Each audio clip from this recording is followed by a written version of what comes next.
अगर कोई आपसे कहे कि मैं भगवान का अवतार हूँ, तुम्हारी हर समस्या हल कर दूंगा, तो रुकिए, सोचिए और वहाँ बिल्कुल मत जाइए, क्योंकि नासिक की एक कहानी बताती है कि कैसे आस्था के नाम पर लड़कियों और महिलाओं की जिंदगी बर्बाद कर दी गई। नमस्कार, मेरा नाम है चारू अग्रवाल और आप देख रहे हैं IBC 24 डिजिटल। खुद को भगवान शिव का अवतार बताने वाला एक बाबा जो साधना और उपचार के नाम पर महिलाओं का शोषण करता था।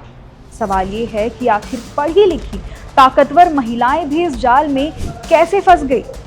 ये कहानी है महाराष्ट्र के नासिक की, जहां एक साधारण सा दिखने वाला इंसान अशोक खरात धीरे धीरे डर्टी बाबा बन गया। 67 साल का ये शख्स खुद को ज्योतिषी, न्यूमरोलॉजिस्ट और भगवान का अवतार बताता था, लेकिन अब जो सच सामने आ रहा है वो किसी क्राइम थ्रिलर से कम नहीं है।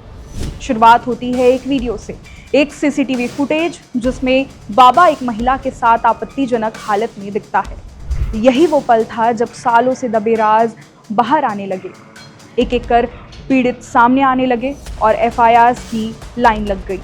जांच आगे बढ़ी तो सामने आया कि ये कोई साधारण बाबा नहीं था, ये एक पूरा नेटवर्क चला रहा था, कोडवर्ड्स में बात करता था, मोबाइल में नंबर भी नाम से नहीं बल्कि संकेतों से सेव थे। जैसे कोई क्रिमिनल गैंग काम करता है, वैसे ही पूरा सिस्टम। पुलिस जब आश्रम पहुंची तो कहानी और गहरी हो गई। जमीन के नीचे 10 से 12 फीट गहरा एक रहस्य लोक मिला।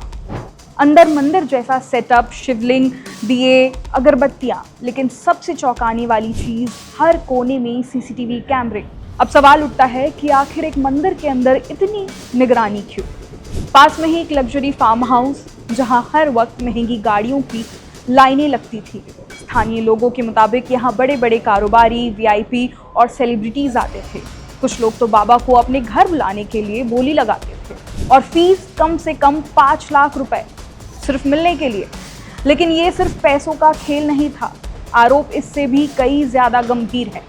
महिलाओं ने आरोप लगाया कि उन्हें साधना, उपचार और तंत्र मंत्र के नाम पर बुलाया जाता था, फिर मानसिक दबाव बनाकर उनका शोषण किया जाता था। कुछ शिकायतों में तो काला जादू और नरबली जैसे सनसनीखेज आरोप भी लगे हैं।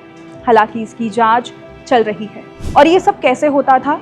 जांच में सामने आया कि आश्रम में लाइट बंद कर दी जाती थी, सांपों की आवाजें सुनाई जाती थी, ऐसा माहौल बनाया जाता था कि लोगों को लगे कि कुछ अलौकिक हो रहा है।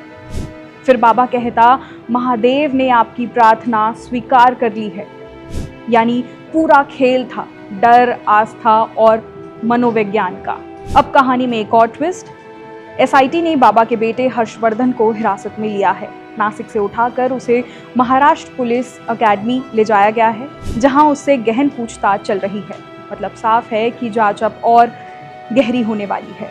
अशोक खरात का अतीत भी कम चौंकाने वाला नहीं है। असल नाम है लक्ष्मण खरात। गांव से निकाला गया, विदेश गया और फिर वापस आकर कैप्टन और बाबा बन गया। दिलचस्प बात यह है कि 10वीं में गणित में सिर्फ 28 नंबर, लेकिन दावा न्यूमरोलॉजी का एक्सपर्ट। धीरे धीरे उसने 30 एकड़ जमीन पर साम्राज्य खड़ा किया और आस्था को बना दिया एक बिजनेस मॉडल, जहां लोगों की कमजोरियों को, डर को और उम्मीदों को कैश किया जाता था। अब SIT ने कार्रवाई तेज कर दी है। बाबा के बेटे हर्षवर्धन को हिरासत में लिया है और उससे लगातार पूछताछ हो रही है। मतलब ये कहानी अभी खत्म नहीं हुई है। लेकिन सबसे बड़ा सवाल अब भी वही है, आखिर पढ़ी लिखी, समझदार, ताकतवर महिलाएं भी इसमें कैसे फंस गई? शायद इसलिए क्योंकि जब कोई आपकी कमजोरी, आपका डर और आपकी उम्मीद पकड़ लेता है तो वो आपको कंट्रोल कर सकता है।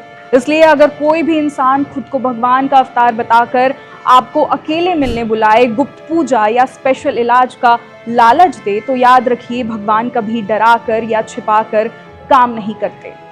अपने आप को बचाइए, अपनी बहनों, दोस्तों, परिवार को सतर्क कीजिए, क्योंकि एक गलत भरोसा जिंदगी भर का दर्द बन सकता है।